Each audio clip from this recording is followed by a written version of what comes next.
Pare de mentir para si mesmo dizendo que o que importa é o que está por dentro. Isso é conversa de perdedor. É a desculpa que contam para quem já desistiu do jogo antes mesmo de entrar em campo. Ninguém tem uma bola de cristal para adivinhar o seu valor.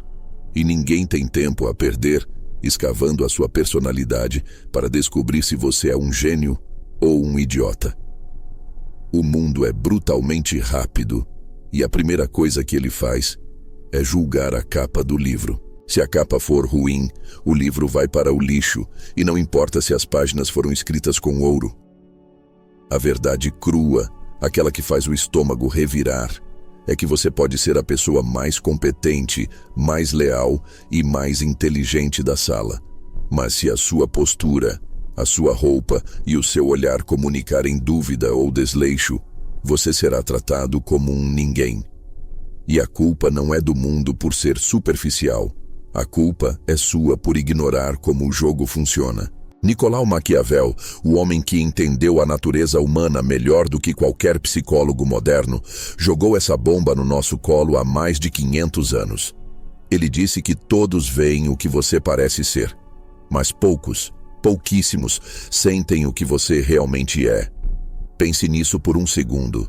Todos contra poucos. A batalha numérica é um massacre.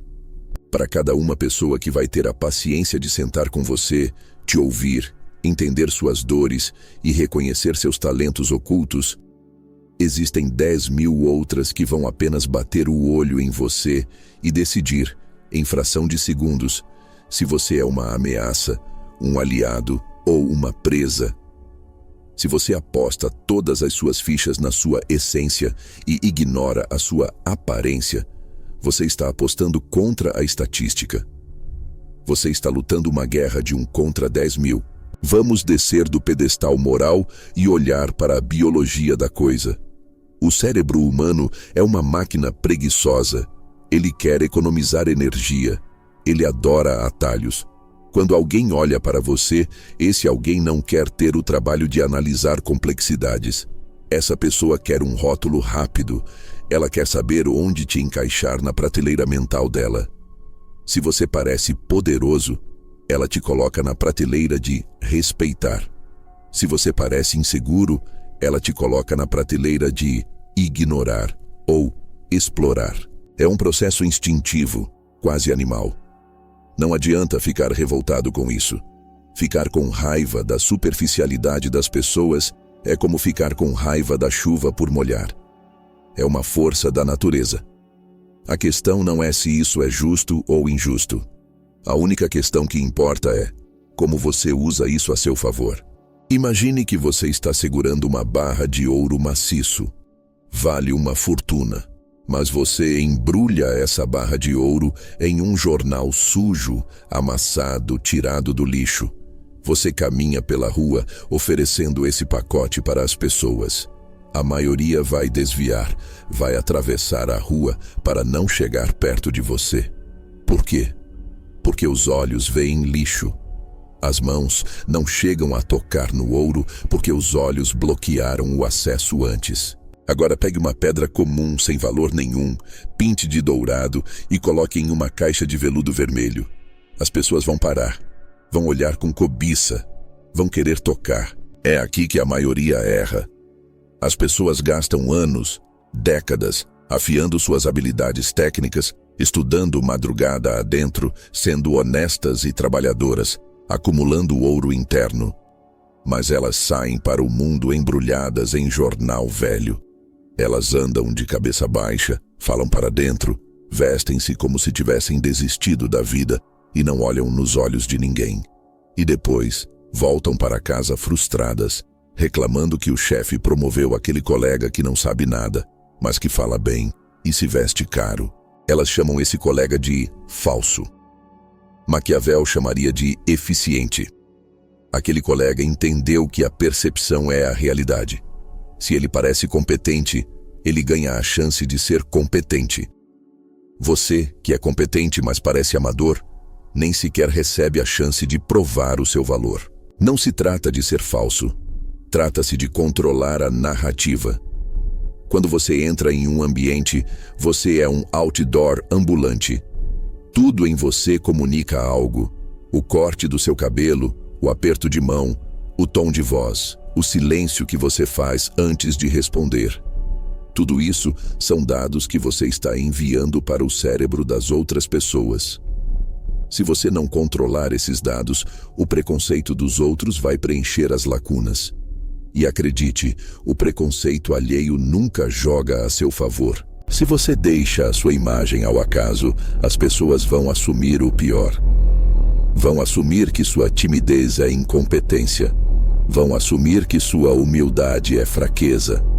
Vão assumir que seu silêncio é estupidez. Você precisa entender que a profundidade só é acessível para quem é convidado a entrar. A aparência é o convite. Ninguém entra em uma casa que parece estar desmoronando por fora, mesmo que a mobília de dentro seja de luxo. A fachada é o filtro. Se você quer que as pessoas vejam quem você realmente é, você tem a obrigação estratégica de parecer interessante o suficiente para que elas queiram descobrir. Maquiavel não está dizendo para você ser um mentiroso vazio. Ele está dizendo para você não ser um tolo invisível. Pense nos grandes líderes ou até nos grandes vilões da história. O que eles tinham em comum? Presença. Eles ocupavam o espaço. Eles entendiam a teatralidade do poder. Eles sabiam que um gesto firme vale mais do que 1000 palavras gaguejadas. O vulgo, a massa, a multidão. Eles são levados pelo que veem. O mundo é um grande palco e a plateia está distante. A plateia não consegue ver o suor frio na sua testa, mas consegue ver se a sua coluna está ereta. Ela não consegue ler os seus pensamentos de dúvida, mas consegue ouvir se a sua voz tremeu. Então, o argumento aqui é um ultimato para a sua vaidade de ser verdadeiro. Ser verdadeiro não é andar nu emocionalmente por aí. Ser verdadeiro consigo mesmo é garantir que o seu valor seja reconhecido. E para isso, você precisa dominar a arte da aparência. Você precisa projetar a segurança que talvez ainda não sinta. Você precisa vestir a armadura do sucesso antes mesmo de ter vencido a guerra. Porque, ironicamente, é a aparência de vitória que atrai os aliados necessários para vencer de verdade. É a aparência de riqueza que atrai o crédito. É a aparência de sabedoria que faz as pessoas calarem a boca para te ouvir. Não mostre o que você tem de imediato. Mostre o que as pessoas esperam ver em alguém que tem o que você diz ter. Faça os olhos delas trabalharem a seu favor. Deixe que elas se convençam de que você é poderoso, simplesmente porque você se parece com a ideia que elas fazem de poder. Lembre-se, as mãos, o tato, a verificação da realidade, isso vem muito depois, e muitas vezes nem vem. A maioria das pessoas vai passar a vida inteira te admirando ou te temendo apenas pela sombra que você projeta na parede. E se você projetar uma sombra grande, ninguém vai ousar chegar perto o suficiente para medir o seu tamanho real. Mas isso traz um problema perigoso. Digamos que você aprendeu a lição. Você se tornou um mestre da aparência. Todos olham para você e veem alguém inabalável. Você atraiu a atenção. Os holofotes estão na sua cara e todos estão esperando o seu próximo movimento. É nesse exato momento que a maioria comete o erro fatal. Na ânsia de provar que a aparência é real, elas abrem o jogo cedo demais. O que acontece quando você, sentindo-se confiante, decide colocar todas as suas cartas na mesa e revelar exatamente tudo o que você é capaz de fazer? Esqueça essa história infantil de que você deve ser um livro aberto. Isso é o conselho mais perigoso que já te deram. Uma armadilha perfeita para garantir que você seja devorado vivo. Nos ensinaram desde pequenos que a honestidade total é uma virtude sagrada, que devemos compartilhar nossos medos, nossos planos, nossos sonhos e nossas fraquezas com o mundo para criar conexões verdadeiras. Isso é uma mentira estratégica. Quando você abre todas as portas da sua vida e convida todo mundo para entrar, você não está criando intimidade. Você está entregando o mapa da mina para os seus inimigos e, pior ainda, entediando os seus aliados. A transparência absoluta não é coragem, é suicídio tático. Pense na guerra, porque a vida, no fundo, é um campo de batalha disfarçado de sociedade civilizada. Nenhum general em sã consciência enviaria para o exército inimigo a lista detalhada de quantos soldados ele tem, onde está guardada a munição e qual é o ponto fraco da muralha. Fazer isso seria loucura. No entanto, é exatamente isso que você faz quando chega no trabalho e conta para todo mundo que está insatisfeito com o salário, ou quando revela para um competidor exatamente como você fecha seus negócios, ou quando diz em um primeiro encontro exatamente onde seu coração foi quebrado na relação anterior. Você está armando as pessoas ao seu redor com a única coisa capaz de te destruir: informação. Informação é poder, e poder é um jogo de soma zero. Se eu sei tudo sobre você e você não sabe nada sobre mim, eu tenho o controle. Eu posso prever seus movimentos. Eu sei onde te apertar para conseguir o que quero. Eu sei o que te faz chorar e o que te faz rir. Você se torna uma marionete nas minhas mãos, totalmente previsível. E a previsibilidade é o túmulo do respeito. Quando você é transparente demais, você define o seu teto. Você diz ao mundo: olha, é só isso aqui que eu tenho. Minha inteligência vai até aqui, meu dinheiro acaba ali, minha paciência tem esse limite. Assim que as pessoas sabem o tamanho exato da sua força, elas perdem o medo de te desafiar. Elas calculam o risco e partem para cima, porque a incerteza, que era a sua maior defesa, desapareceu.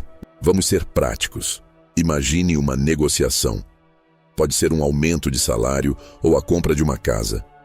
Se você senta na mesa e diz imediatamente: eu preciso muito fechar isso hoje, ou eu aceito qualquer coisa acima de R$5.000, você perdeu. Você entregou a sua posição. O outro lado vai sorrir, recostar na cadeira e te oferecer o mínimo possível, porque você acabou de dizer a eles que não tem outras opções. A transparência custou o seu lucro. Agora, inverta o cenário. Você senta na mesa. Você é educado, mas impenetrável. Ninguém sabe se você está desesperado ou se tem outras 3 propostas melhores no bolso. O seu silêncio, a sua falta de transparência sobre a sua real situação, deixa o outro lado nervoso.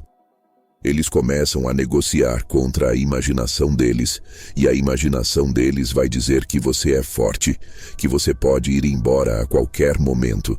Eles te oferecem mais, não porque você é melhor, mas porque você escondeu o jogo.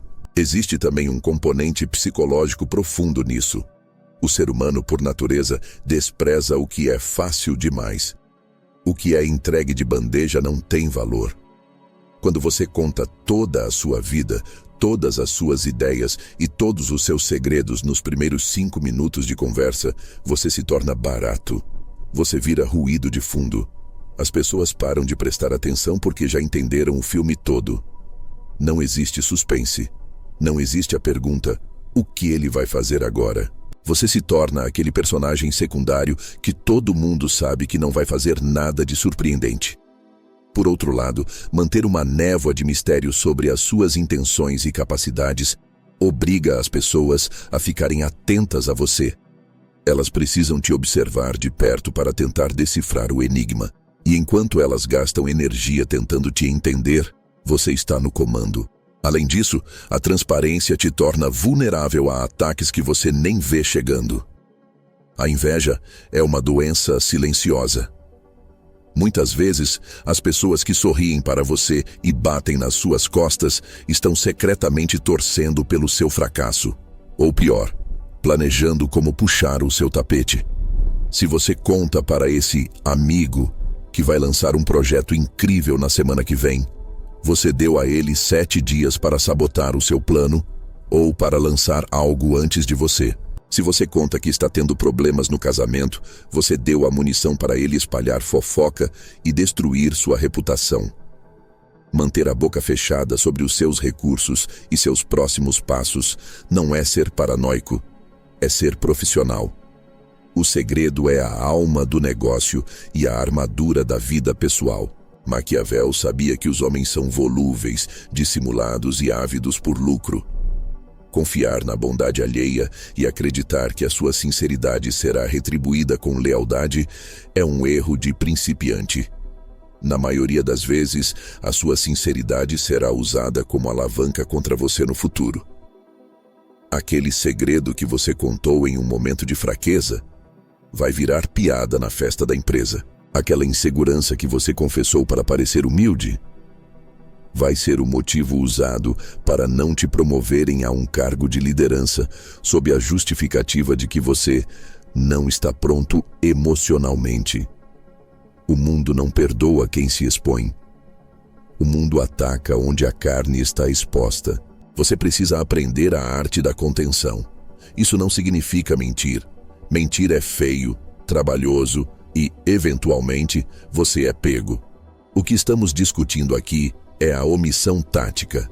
É a disciplina férrea de não falar tudo o que vem à cabeça.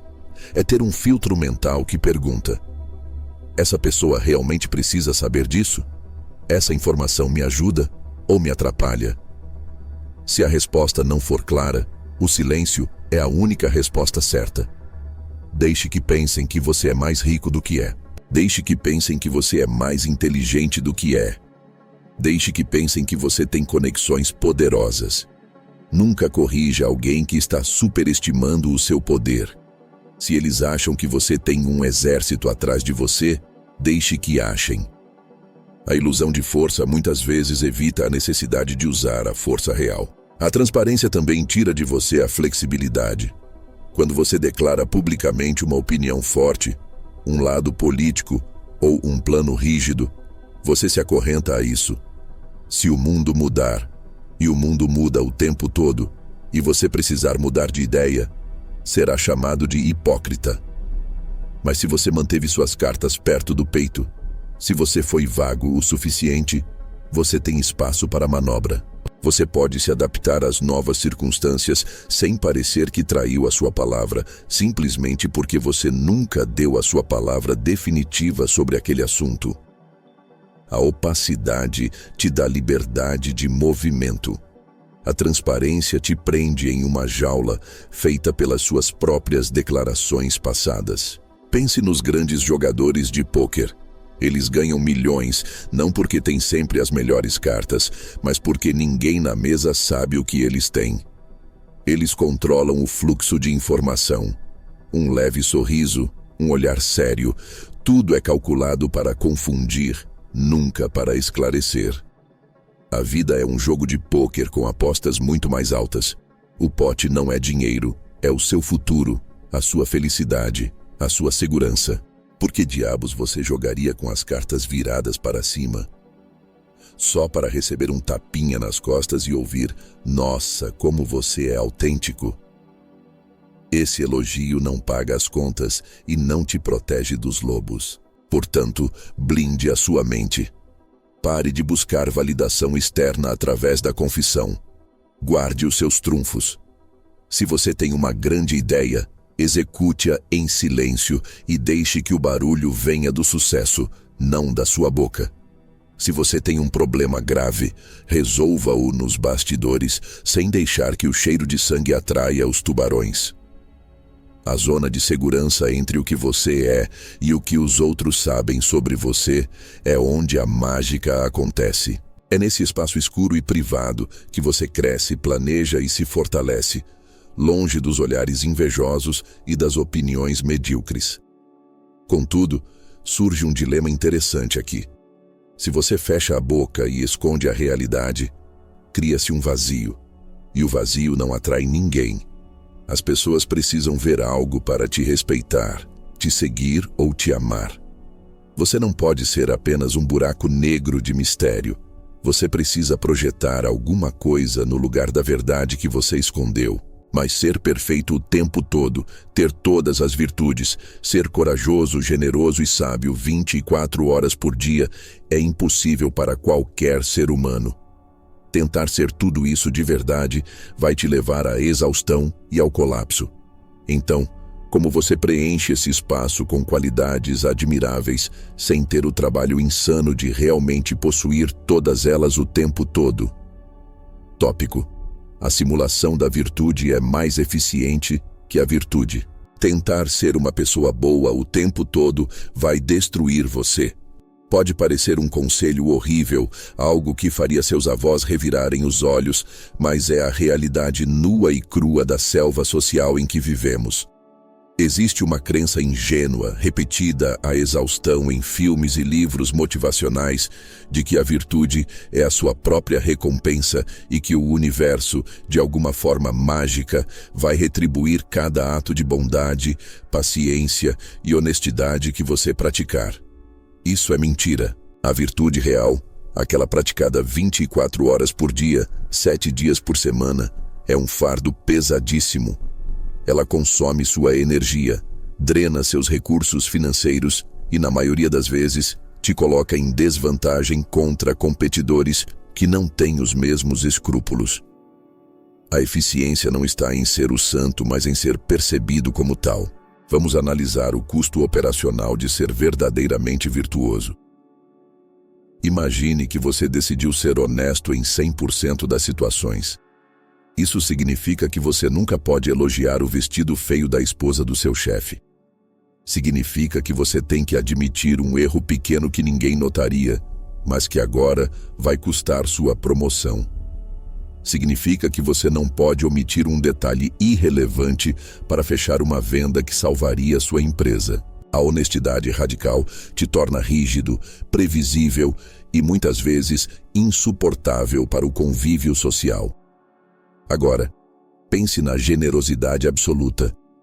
Se você der dinheiro a todos que pedem, atenção a todos que chamam e ajuda a todos que precisam, você terminará falido, exausto e sem tempo para construir o seu próprio império.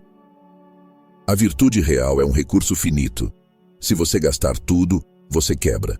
Maquiavel, com seu cinismo cirúrgico, percebeu algo que a maioria se recusa a admitir. A sociedade não julga a intenção, ela julga o resultado e a aparência.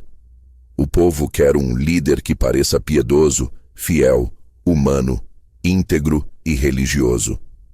Mas o povo não está lá dentro da casa do líder para ver se ele realmente reza antes de dormir ou se ele realmente ama o próximo como a si mesmo. O que importa é o teatro. Se você consegue projetar a imagem de alguém confiável, você colhe todos os benefícios sociais da confiança: crédito, alianças, perdão público, sem ter que pagar o preço alto de nunca poder trair essa confiança se for necessário para sua sobrevivência. A simulação é mais eficiente porque ela é flexível. Essa é a chave de tudo. Flexibilidade. Quem é verdadeiramente virtuoso é escravo da sua própria moral. Se você é por essência incapaz de ser cruel, o que você fará quando a crueldade for a única ferramenta capaz de parar um inimigo que quer destruir sua família ou seu negócio? Você vai hesitar. Você vai falhar. Porque a sua virtude interna vai travar a sua mão. Por outro lado, aquele que apenas simula a virtude tem as mãos livres. Ele pode ser gentil e generoso enquanto isso for útil para conquistar corações e mentes, mas no segundo em que a situação exigir um golpe duro, ele pode despir a fantasia de bom moço, resolver o problema com a frieza necessária e logo em seguida colocar a máscara de volta. Ele tem o repertório completo das ações humanas à disposição, enquanto o homem bom joga com metade do baralho. Não entenda isso como um convite para ser um sociopata que sente prazer em enganar. Entenda como uma estratégia de conservação de energia. Manter uma reputação ilibada exige esforço, sim, mas é um esforço de relações públicas, não um esforço de santidade interna. É muito mais fácil parecer calmo em uma crise do que realmente não sentir medo. Se você tentar eliminar o medo, vai gastar uma energia mental absurda lutando contra sua biologia. Mas se você aceitar o medo internamente e focar apenas em controlar os músculos do seu rosto e o tom da sua voz, você atinge o objetivo: liderar os outros com uma fração do esforço. O resultado externo é o mesmo. As pessoas te seguem porque te acham corajoso. A diferença é que, simulando, você não precisa ser um super-herói. Você só precisa ser um bom ator. Pense no ambiente corporativo moderno. Quem sobe mais rápido é aquele funcionário que fica até às 9 da noite todos os dias, fazendo o trabalho pesado em silêncio, sacrificando a saúde e a vida pessoal, esperando que a justiça divina do RH o reconheça? Ou é aquele que faz o trabalho razoável, mas que sabe vender cada pequena vitória como se fosse um feito épico, que sorri para as pessoas certas, que aparece nas reuniões com a postura de dono e que parece ser essencial para a empresa? O segundo tipo vence de lavada. O primeiro tipo, o virtuoso silencioso, geralmente é demitido ou explorado até a exaustão. Por quê? Porque ele confiou na realidade, não na percepção. Ele achou que ser bom era suficiente. O outro entendeu que parecer produtivo e engajado gera mais retorno sobre o investimento do tempo dele. Há também o fator da expectativa humana. As pessoas querem ser enganadas. Existe um desejo profundo na multidão de acreditar em ídolos, em heróis, em pessoas perfeitas. Quando você simula a virtude, você está, de certa forma, prestando um serviço a elas. Você está dando a elas o herói que elas procuram. Se você fosse mostrar suas dúvidas, seus pecados e seus dias ruins, você quebraria a fantasia delas. Elas ficariam desapontadas, não porque você é ruim, mas porque você é humano demais. A liderança exige uma certa distância, uma aura de perfeição que só pode ser mantida artificialmente. Ninguém respeita quem é igual a si mesmo. Para ser respeitado, você precisa parecer melhor. E como ninguém é realmente melhor o tempo todo, a simulação é a única ponte possível entre a sua humanidade falha e a expectativa elevada dos outros. Além disso, a simulação da virtude te protege de ser explorado. Se você é genuinamente caridoso, as pessoas sentem o cheiro disso e formam fila para tirar pedaços de você. Elas não veem sua bondade como um presente, mas como um direito adquirido. Elas abusam. Agora, se você é calculista, mas simula a caridade em momentos estratégicos, você cria um impacto muito maior. A sua bondade, por ser selecionada e não automática, é vista como algo valioso, raro. Você doa para a causa certa, na hora certa, quando todos estão olhando. O efeito social disso é 1000 vezes maior do que doar anonimamente todos os meses. Pode soar feio, pode soar calculista, mas estamos falando de eficácia. O objetivo é ter poder e influência. E a moeda de troca para isso é a percepção pública das suas qualidades. O perigo da virtude real é que ela muitas vezes se torna vaidade disfarçada. A pessoa se apega tanto à autoimagem de eu sou honesto ou eu sou leal, que prefere afundar o barco a violar esse princípio. O simulador, o estrategista maquiavélico, não tem esse apego egóico. O compromisso dele é com o objetivo, com a vitória, com a manutenção do seu estado. Se a honestidade servir ao objetivo, ele será o homem mais honesto do mundo naquele dia. Se a mentira for necessária para salvar o grupo, ele mentirá com a convicção de um profeta. Ele não serve à moral. Ele faz a moral servir a ele. Isso lhe dá uma vantagem tática insuperável sobre qualquer adversário que esteja preso nas correntes do certo e errado absolutos. Portanto, liberte-se da culpa de não ser perfeito. Ninguém é. Os que parecem ser são apenas melhores em esconder as falhas e projetar as qualidades. Foque no design da sua persona. Pergunte-se: quais virtudes são valorizadas no meu meio? Se for a inteligência, pareça estudioso, ande com livros, faça perguntas profundas, mesmo que você tenha passado a noite vendo televisão. Se for a coragem, mantenha a voz firme e o olhar fixo, mesmo que suas pernas estejam tremendo. Construa a máscara com o cuidado de um artesão. Com o tempo, a máscara se ajusta tão bem ao rosto que a diferença entre o que você é e o que você parece ser se torna irrelevante para o mundo exterior. Você colhe os louros da santidade sem o martírio dos santos. Contudo, ao dominar essa arte de projetar qualidades e controlar a percepção, você cria um fenômeno curioso na mente de quem te observa. Você mostra apenas a superfície polida, a ponta do iceberg de competência e virtude. E como o ser humano odeia vácuos de informação, a mente das pessoas começa a trabalhar sozinha para preencher o resto. É aqui que você deixa de ser apenas uma pessoa e se torna uma ideia.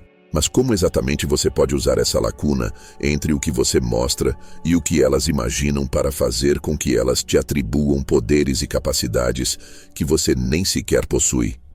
Tópico: o poder do mistério e da expectativa. O maior medo do ser humano não é o que ele vê, é o que ele não vê. Pense em qualquer filme de terror que realmente te assustou. O monstro nunca é assustador quando aparece sob a luz do sol, com todos os detalhes à mostra. O momento de pânico absoluto acontece quando você ouve um barulho no escuro, vê uma sombra passar rápido pelo corredor ou percebe uma porta entreaberta que deveria estar fechada. O seu coração dispara não por causa da realidade, mas por causa da possibilidade. A sua mente, em uma fração de segundo, projeta naquele espaço escuro os seus piores pesadelos. Ela preenche o vazio com algo muito mais terrível do que qualquer maquiador de Hollywood conseguiria criar. Agora, traga isso para as relações de poder. O mecanismo é exatamente o mesmo. O que as pessoas imaginam sobre você é infinitamente mais poderoso, mais sedutor e mais intimidante do que quem você realmente é. Quando você domina a arte do mistério, você para de trabalhar sozinho e coloca a imaginação das outras pessoas para trabalhar por você. E a melhor parte é que a imaginação delas não tem limites, enquanto a sua realidade tem. Se você é um profissional competente, existe um limite para essa competência. Se você é rico, existe um número exato na sua conta bancária. Se você é forte, existe um peso máximo que você consegue levantar. A realidade é finita, mensurável e, consequentemente, superável. Se o seu adversário sabe exatamente o tamanho da sua força, ele sabe exatamente qual arma precisa trazer para te derrubar. Mas o mistério é infinito. Quando você não revela a extensão total do que pode fazer, o seu adversário é obrigado a adivinhar.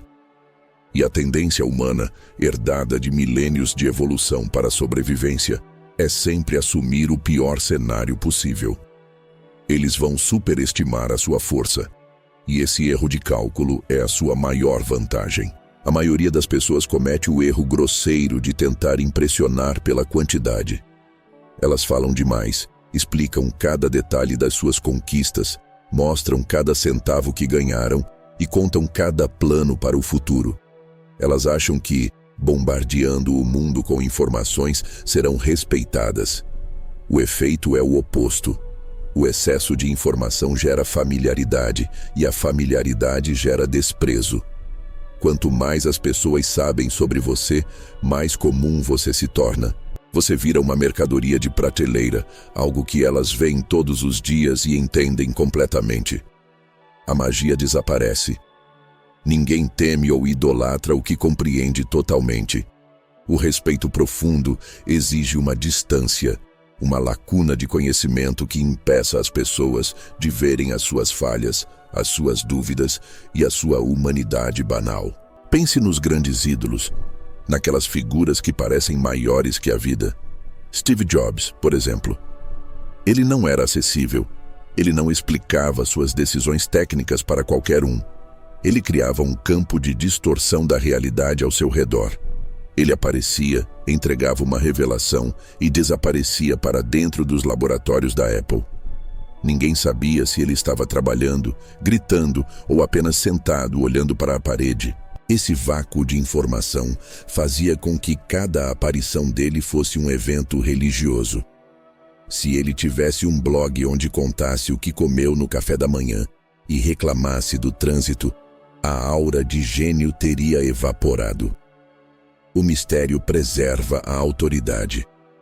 Quando você fala menos do que o necessário, você cria a impressão de que sabe mais do que está dizendo. O silêncio não é vazio. O silêncio é um espaço onde os outros projetam a sabedoria que eles acham que você tem. Você precisa aprender a ser uma tela em branco, onde os outros pintam as expectativas deles. Se você está em uma negociação e fica quieto, olhando nos olhos da outra pessoa com uma expressão ilegível, ela vai começar a suar. A mente dela vai começar a correr. Será que ele sabe que eu estou blefando? Será que a oferta é baixa demais? Será que ele tem uma proposta melhor de outra empresa? Você não fez nada. Você não gastou uma gota de saliva. Mas o mistério sobre a sua posição fez com que a outra pessoa negociasse contra si mesma. Ela começa a ceder, a oferecer mais, a se justificar, tudo para tentar preencher o silêncio desconfortável que você criou. O poder flui naturalmente para quem detém o segredo, para quem controla o que é revelado e o que permanece oculto. Além disso, o mistério cria atração. O ser humano é um animal curioso. Nós somos programados para resolver quebra-cabeças.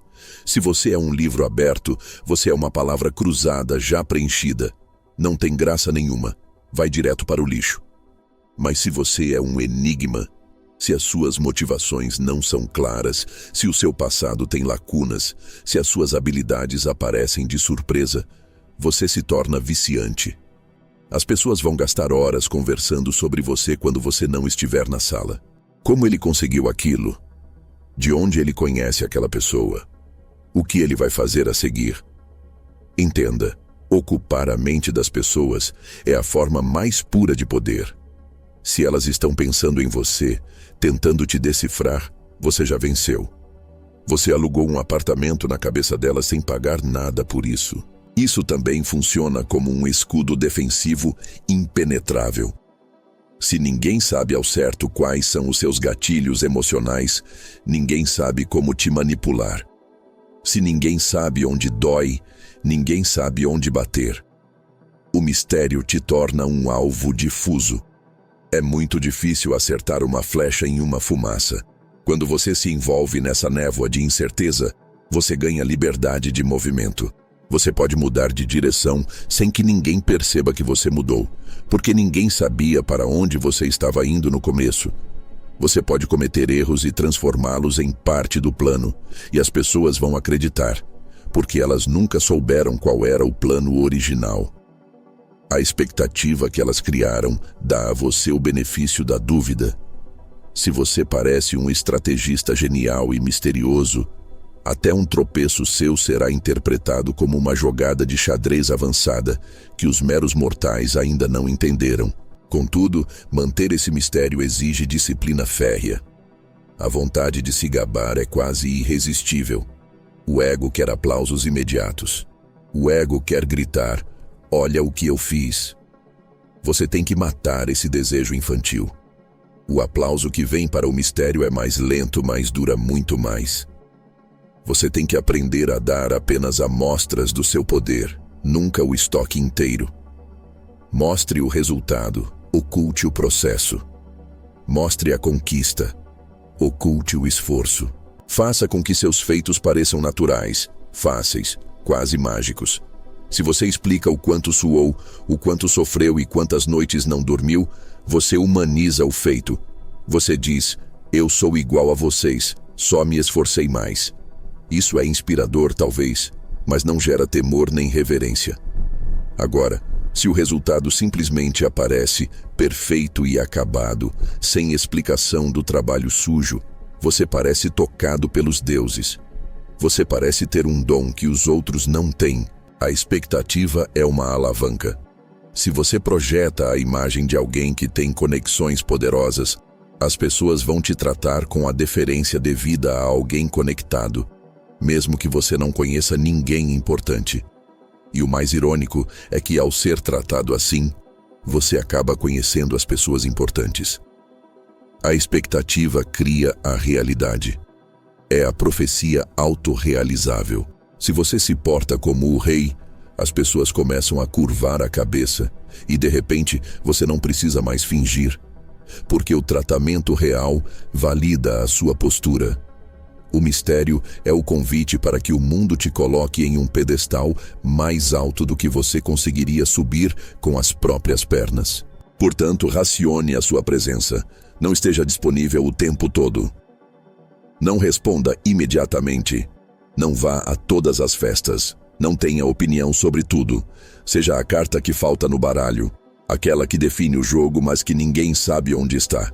Deixe que sintam a sua falta, porque a ausência expande a presença. Quando você não está, a imaginação deles te desenha maior, mais forte e mais importante. Quando você finalmente aparece, a expectativa acumulada explode em atenção focada. Cada palavra sua terá o peso de uma sentença judicial. Cada gesto seu será analisado e copiado. Você deixa de ser um participante do jogo e passa a ser o evento principal. Mas atenção! Existe um risco enorme em deixar a imaginação dos outros correr solta sem nenhuma direção. Se você for apenas um vulto no escuro, as pessoas podem não imaginar um herói ou um gênio. Elas podem imaginar um monstro, um traidor ou um incompetente que está se escondendo. O mistério sem direção vira desconfiança, e a desconfiança é o prelúdio do ataque. Você não pode deixar que inventem qualquer história sobre você. Você precisa garantir que a lenda que está sendo criada na mente delas seja a lenda que interessa a você. Como você pega as rédeas dessa imaginação coletiva e dita exatamente qual será a verdade que todos vão acreditar? Não existe vácuo de poder na comunicação humana. Essa é a lei mais absoluta e impiedosa da convivência em sociedade. Se você ficar calado, se você se recusar a contar a sua própria versão dos fatos, o espaço não ficará vazio. Alguém vai preenchê-lo, e posso garantir com total certeza que a versão que os outros vão inventar sobre você não será generosa, não será justa e definitivamente não vai te ajudar. A maioria das pessoas vive com a ilusão infantil de que os fatos falam por si mesmos. Elas acreditam que, se fizerem um bom trabalho, se forem honestas e se tiverem boas intenções, a verdade vai brilhar no final, como o sol saindo de trás das nuvens. Isso é uma mentira confortante que os fracos contam para si mesmos para conseguirem dormir à noite. Os fatos são mudos. Os fatos são pedras frias e inertes no chão. Eles não têm voz. Quem dá voz aos fatos é o narrador. Se você não for o narrador da sua própria vida, você será apenas um personagem coadjuvante mal escrito na história de outra pessoa. Entenda que a realidade é uma massinha de modelar. O que aconteceu de verdade importa muito menos do que a interpretação do que aconteceu. Um mesmo evento pode ser uma tragédia ou um ato de heroísmo, dependendo unicamente de quem está segurando o microfone. Se você comete um erro no trabalho e fica quieto, envergonhado, esperando que ninguém note, os seus rivais vão pegar esse fato, o erro, e vão construir uma narrativa em torno dele. Eles vão dizer que você é descuidado, que você não tem preparo, que você está velho demais ou novo demais para o cargo. Eles vão definir o erro como incompetência. Agora, se você assume o controle da narrativa imediatamente, você pode transformar esse mesmo fato.